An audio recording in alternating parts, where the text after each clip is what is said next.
That's what we got back with. Welcome to segment 6, and our guest this evening, actually this is the first time we've actually had a guest on. Segment 6, yeah. That's right.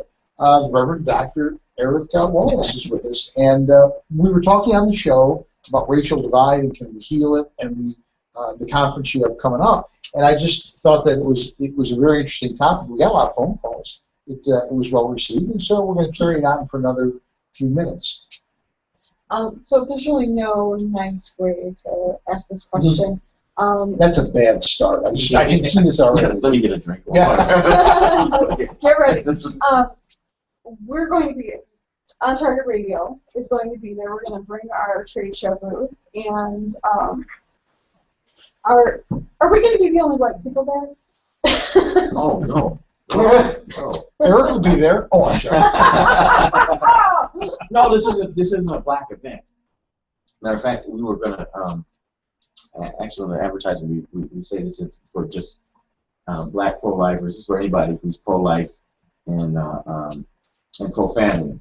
The Illinois Right to Life has brought a booth and a table, for a table of 10. Bremen Township Republican Party has brought a table. Will County people are supposedly buying a table. Kankakee has brought a table. My hope is that we have a good mix, because what I'd like to see one day is a big group of conservatives that is so well mixed that they can't laugh at us anymore. They laugh at us when we have meetings and we come together, because there's a black person sprinkled here and there. What I want to see is a good mix of black and white coming together to talk about this issue. Because a lot of times we act as though we don't care about it, or we're indifferent to the fact that black on black crime, the black abortion rate, but we need and it's on both sides, because sometimes you have a lot of black conservatives come to a certain event, and I've been told that the March for Life in Washington D.C. sometimes there aren't a whole lot of not a whole lot of black participation, and there's one way to solve that, and one is having some black people at the table sitting down to help plan the event, to make sure that we're part of the planning. But at this, no, I am hoping and praying that people are coming to this who just care about life and who care about people, no matter what color they are. And when we can start talking in those terms, and I think it helps starting to bring people together. There's going to be a lot of church folks there, and our organization wears our Christianity on our sleeves. We're not afraid. We're not trying to be politically correct. We're trying to be biblically correct. So, it's a good motto. If I get up there and say something that they don't like, well, something you just said though that bothers you. Do you actually feel like people laugh at you?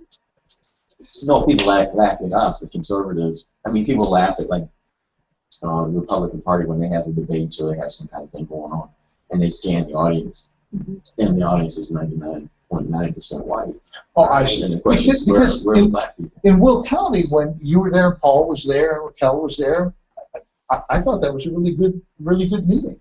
I enjoyed it. No, I don't think conservatives laugh. The liberals laugh at us. Oh, well, they laugh at everything because they're idiots. Right.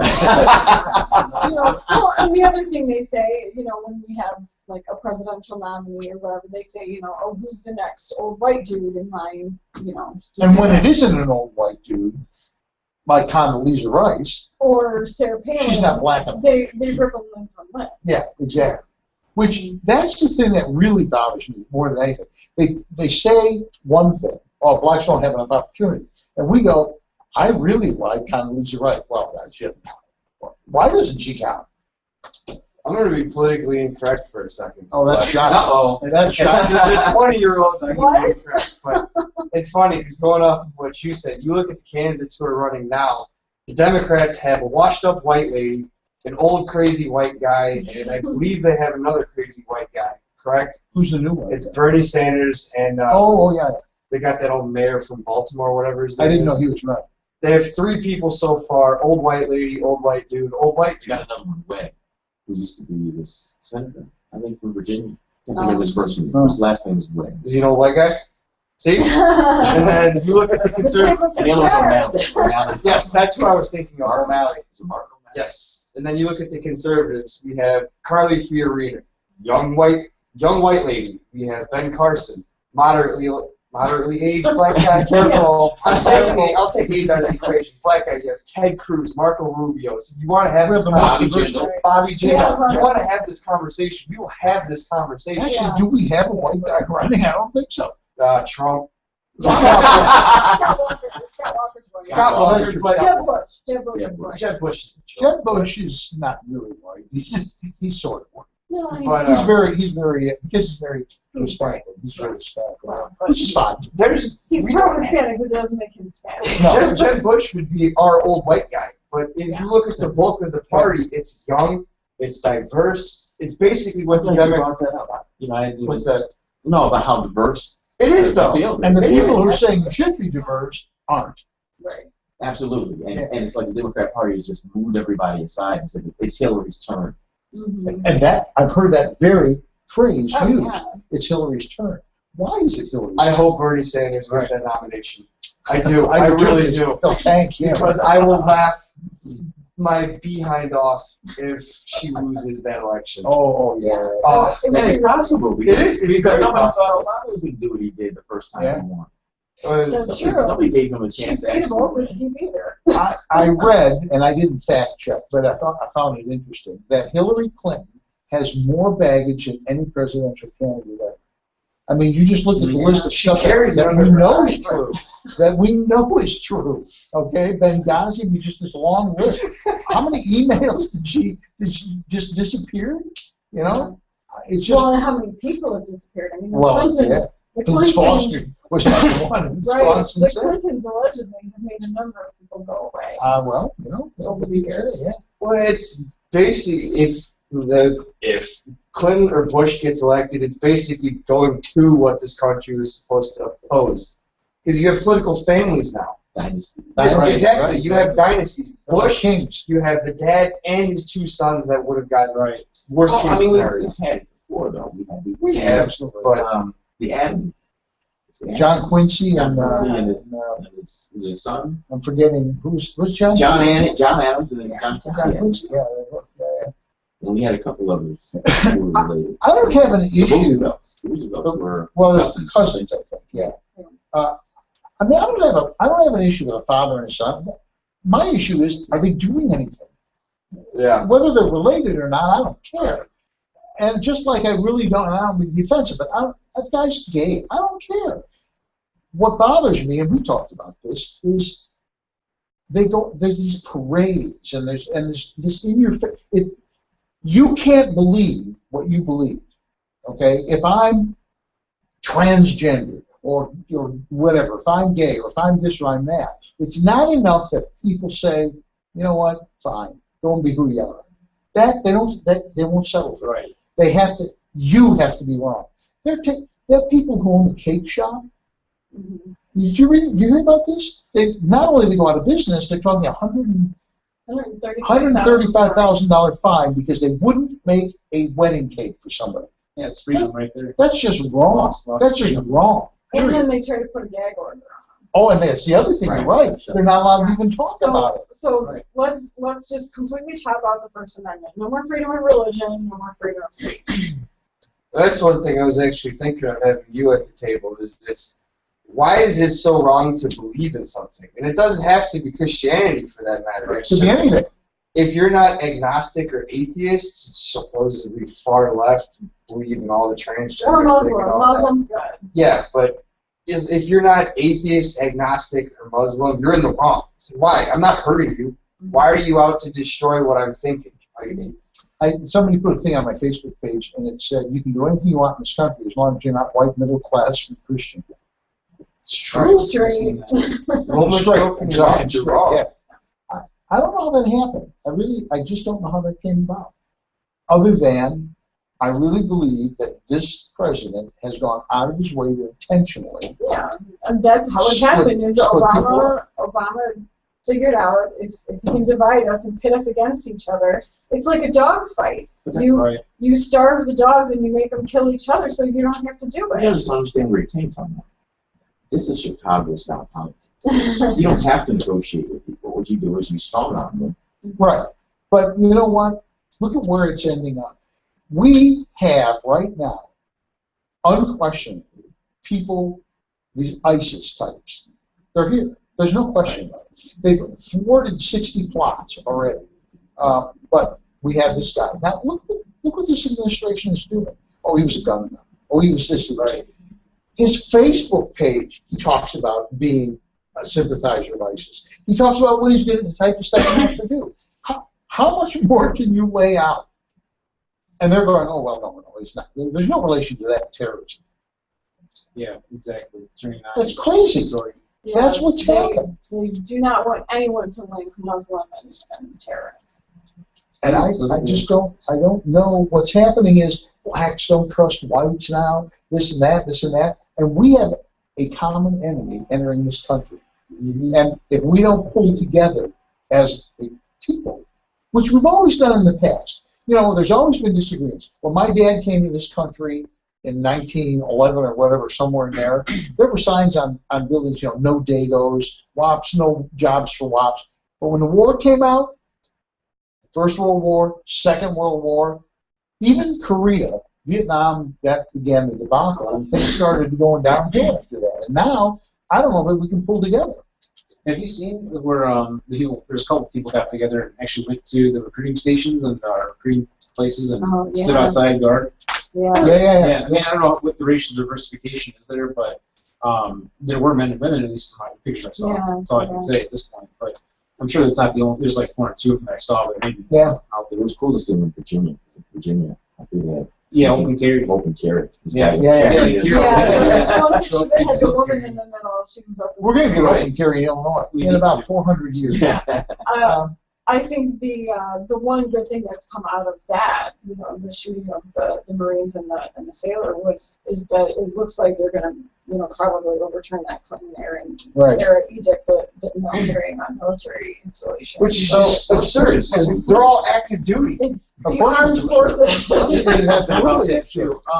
Because I recently visited one of the military installations not too long ago, and I tell you what, they have, you know, armed, like military police, so there are some armed people at the gate, but they're not everywhere. And I guess from my understanding, certain areas, certain buildings have like armories built into them, where they have to go out and lock and key and get everything out. So when seconds count, you're in trouble, you know, pretty much. Right. But you look at the security, I'm like, how easy it would be to pass through the gate with a firearm and just blow by them. I just show them an ID, okay, go ahead, you know, whatever, and get in. And it's ridiculous. Now, you can, and it may not be every single military installation, obviously, but the one I visited, I was told that if I wanted to bring a firearm on, you could do that, but you have to notify them and have it unloaded and have, you know, the case open and everything, and go check in and do a background check and all that stuff. Because some of those places have hunting.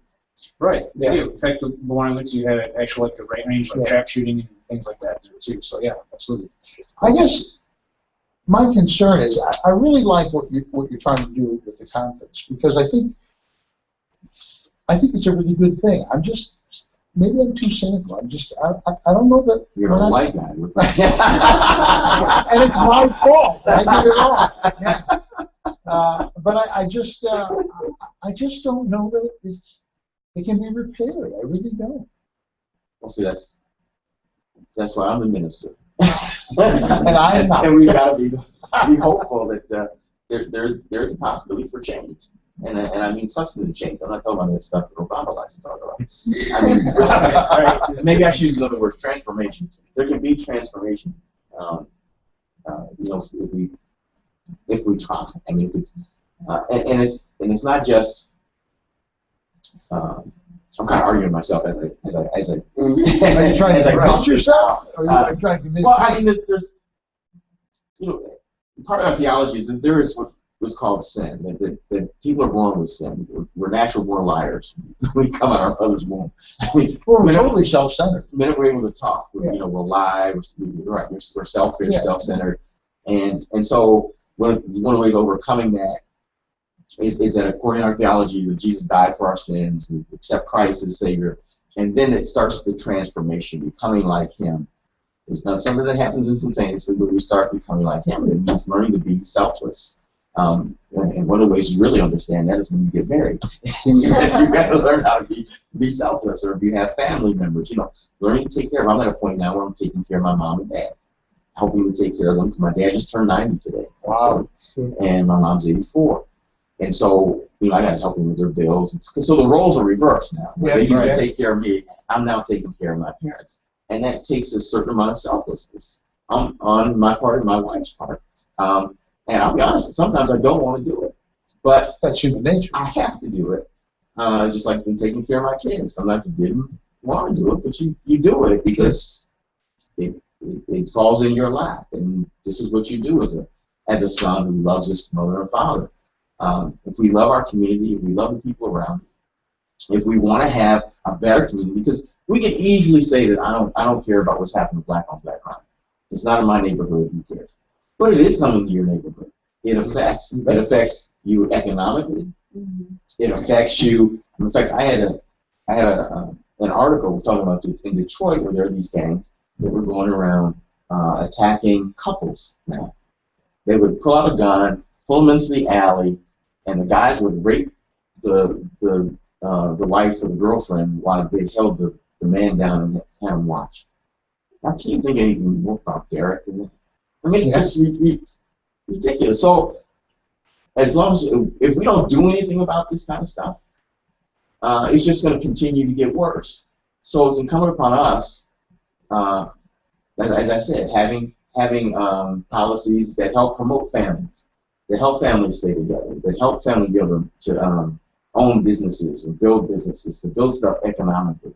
It makes sense because eventually, if we don't do it, these families will fall apart. These kids will become juvenile delinquents. They'll become wards of the state, basically, and they just suck us dry, and our whole society falls apart.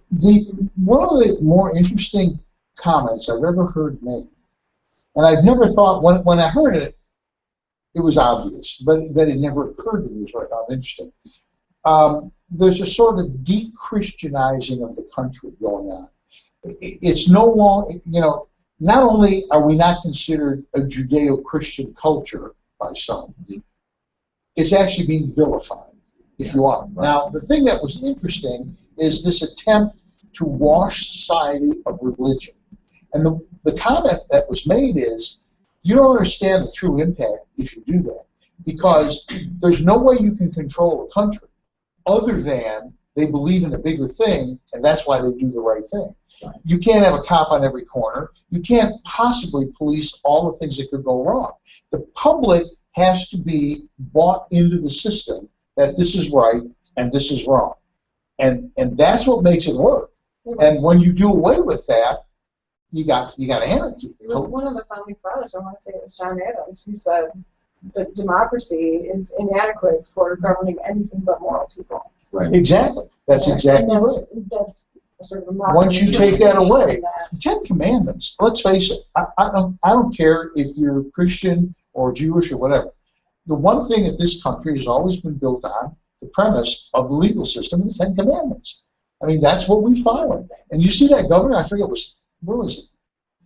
Anyway, Alabama. Where their Supreme Court said, Oklahoma, you will take the Ten Commandments out? And she goes, no, we won't. We're not going to do it. Well, here's the interesting thing. It's like making federal law, okay? From now on, you have to do this. Wait a minute. Who exactly is going to enforce that? Because the feds can't. They don't have the manpower to do it. So if the local sheriff's department says, we're not going to do it, as more and more of them are doing, you can pass all the laws you want. That's why I want to have Paul Kopus on next week. He retired, Paul. Yeah. He retired as Will County Sheriff. And I want to talk about that next week. I want to just say, what is the read that you get from sheriffs around the country? You've heard of Oath Keepers? Oath Keepers is an organization, people who've taken the oath, military, law enforcement, anyone who's taken the oath. So I've done Army, Navy, Civil Air Patrol, Will County Sheriff's Department, 5 times. Nobody has ever said, you're done now, the oath is canceled. And so Oath Keepers is a group that you voluntarily sign up for, and you say, I will not infringe upon the Constitution. Whether I'm a cop, I'm in the military, I will not obey an order that infringes the Constitution. And it's kind of a growing movement of people who are saying that. You're not supposed to. That's just no, it's supposed to. The Army and as a police officer many years ago. You should join Oath Keepers. it's symbolism, really. Mhm. But it does say, I'm simply not going to do that. It's sort of a loose organization. Yeah, very, very loose organization. But you tap into something. This is a post-Christian society now, where the leaders of our country right now are either Christian in name only. They're Christian for votes. Or absolutely Christians for votes. Yep. But they don't live any of it out. Yeah. They don't care. And one of the things I wrote down a piece of paper. I don't know how enlightened it is, but my thought was, if you don't care about what's written in the Bible as a Christian, as a biblical text, then you won't care about what's written in the Constitution either. Right. Right. If the higher power doesn't do it, the lower power is certainly not going to do it. And that's a lot of people sitting on the bench, a lot of folks running for office on the left. It's something they don't care. It's if it doesn't match up with my worldview. Right. And they're willing to lie about it. Because hold on. Understand this. I want to keep this. I'm going back. I'm dating myself. Barack Obama, when there was law called DOMA, they wouldn't enforce it because they didn't like the law. Which was it? DOMA, Defensive Marriage Oh, Act. Defensive Marriage Act. Yeah, They thought it was bad law, so they weren't going to enforce it, along with some other laws they didn't like. But now that homosexual marriage is the law, they're going to enforce that. It's the law, so you need to abide by that. Right. But if they didn't like it, Well, it's the same thing like Obamacare. They're like, oh, this is the law, just deal with it. Stop trying to repeal it. And all the Republicans are like, nah. Yeah. The interesting thing between Democrats and Republicans is, and Richard Nixon is a classic example. He broke the law, got caught. He was ashamed of it. He resigned. He was ashamed. He left office in dishonor, and you could see it in his face when he got on that helicopter and gave that last hurrah, that he was humiliated. Liberals aren't humiliated. They get caught and they just ignore it and go right on ahead. there's no shame. There's no shame at all. There really isn't. And it's like, they're sociopaths. They really are. And the other thing is, and then of course, there are people that meet all kinds of requirements in this thing, but generally speaking, Republicans have this naive belief that if you just tell people the facts, no, here's the facts, then the logic must win out. And of course, it has no bearing whatsoever on liberalism. They just make stuff up. They've come through the best liars. That's not an oxymoron. But So, look at the camera and tell people how they can go to the conference coming up. Which camera? This one or the top? Both of them. Either one, Both of general them. direction. How do they Get my eyes that way. How do they get a hold of you and get tickets? Well, you go to our website, freedomsjournalinstitute.org. Freedoms with an S. Freedomsjournalinstitute.org. It'll be there with the agenda. Go under the events tab. Actually, there's 2 events on there, but the Rise Initiative is on there. There's also a picture of Huckabee and Dr. Carson there. If you see that, when you go to the home page, you can click on that. That'll take you to the event page as well. It'll tell you how much it is, $80, $750 for a table of 10, which is the best buy. If you can get 10 other people to join with you to buy a table. But the last day to register is this coming Friday, the 24th. We have to have a head count because we're feeding people lunch. So you're getting to have lunch. You can tell people you're having lunch with a couple of presidential candidates. And David and Gretchen from Ontario. Yeah, right. David and Gretchen on Target Radio. Are you going to let these 2 come as well? So go ahead and sign up. You need to do it before or by the 24th. And then, the 24th is this coming Friday, and then a week from that Friday will be the event. It actually starts at 9. You probably need to come at 8 or 8:30 to get your get a name tag, check in, and find out what table you're going to be assigned to. We're going to start promptly at 9 o'clock. Are we actually going to be sitting with it? No, probably not. You'll be restricted to your booth way in the back. Somewhere. Behind the curtain. The white booth, yes. The white section, the back of the hall. White only. we solved all the problems of the Great Divide in this. I don't know how long we ran this show. I don't know. I wasn't watching. We solved all the problems. And we'll be back next week with more On Target Radio.